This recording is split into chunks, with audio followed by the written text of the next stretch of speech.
அம்பல சார், நீங்க எப்படி இருக்கீங்க? நீங்க இருக்கும்போது எங்களுக்கு என்ன கவலை வரும்? நல்லா இருக்குங்க. ஜனனி நம்ம கிளினிக்கு வந்திருந்தாங்க. ஆ, டெஸ்ட் பண்ணதுல எந்த குறையும் இல்ல. சும்மா தேவைப்பட்டா சிவாவுக்கு ஒரு சின்ன டெஸ்ட் பண்ண வேண்டியது இருக்கு. கண்டிப்பா பண்ணுங்க. அதுல என்ன தப்பு இருக்கு?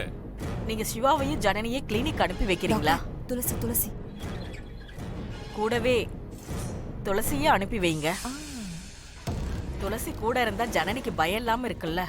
டாக்டர், ஏதாவது பிரச்சனையா? பிரச்சனை எல்லாம் இல்ல. எல்லாருக்கும் வர சின்ன சின்ன பிரச்சனை தான். கொஞ்ச நாள் மெடிசன் எடுத்துக்க வேண்டியது இருக்கும். ஜனனிக்கு குழந்தை பிறக்கிறதுல எந்த தடையும் இருக்காது. அனுப்பி வைக்கிறீங்களா? டாக்டர், நீங்க இருக்கிற நம்பிக்கையில தான் நாங்க ரொம்ப தெம்பா இருக்கோம். நான் அனுப்பிச்சு வைக்கிறேன், கொஞ்சம் பாத்துக்கங்க. சரிங்க சார்.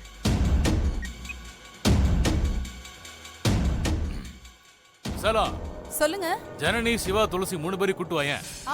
இங்க பாருங்க டாக்டர், நாங்க இருக்கிறது முக்கியமா அந்த 3 பேருக்கும் தெரியவே கூடாது. சேதுவோட உயிரணுக்களை வைக்க போறோன்னு ஜனனிக்கும் முக்கியமா தெரியவே கூடாது.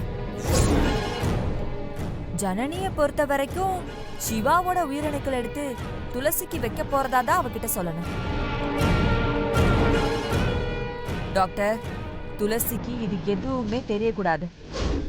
அவ உள்ள வந்தது அவளுக்கு ஏதாவது மயக்க மருந்து கொடுத்து அவளை படுக்க வச்சிருங்க. அவளுக்கு இந்த விஷயம் எதுவுமே தெரியாத அளவுக்கு நீங்க தான் செய்யணும். சரியா? என் குழந்தைக்கு ஒண்ணும் ஆகாதுல்ல. நாங்க சொல்றத நீங்க சரியா பண்ணா உங்க குழந்தைக்கு ஒன்றும் ஆகாது. இல்ல அம்பலத்துக்கு விசுவாசமா இருப்பேன்னு ஏதாவது ஏருக்கு மாறா பண்ண நாங்க பொறுப்பு இல்லை. தாசர், டாக்டர் அம்மா அப்படிலாம் பண்ண மாட்டாங்கடா.